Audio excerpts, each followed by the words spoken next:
देखो फ्रेंड्स परीक्षार्थी मानक आज आउ गोटे अभावन घटना घटी होमगार्ड शारीरिक परीक्षा चलता समय देखो देवगढ़ जिले में जड़े परीक्षार्थी दौड़ प्रतियोगिता समय अघटन घटी रनिंग टाइम रे परीक्षार्थी अचेत हो पड़ते मेडिकल नहीं जाता चिकित्साधीन अवस्था परीक्षार्थी मृत्यु घटी यह गोटे अभावन घटना बर्तमान होमगार्ड जो चली रनिंग तो से टाइम रे आप मैंने किसी दिन पूर्व जानी फॉरेस्ट गार्ड जो फिजिकल कंडक्ट होता तो से टाइम रे 3 जन परीक्षार्थी डेथ होता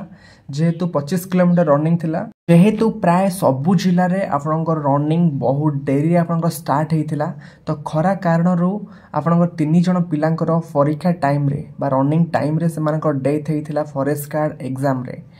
बर्तमान पुणी सेम घटना देखा मिली आप होमगार्ड एग्जाम रे आप रनिंग टाइम रे देवगढ़ जिलार जड़े परीक्षार्थी डेथ घटी बर्तमान आप देखुए बाहर केते जोर खरा होची तो ये खरा कारण पिला रनिंग टाइम रे पिला डेथ होची पूर्व 3 जन बर्तमान होमगार्ड रे जड़े टोटाल 4 जन पिलांकर बर्तमान डेथ घटला मात्र ये गोटे मास भितर तो यह परीक्षार्थी मानक गोटे अभावन घटना निहाती।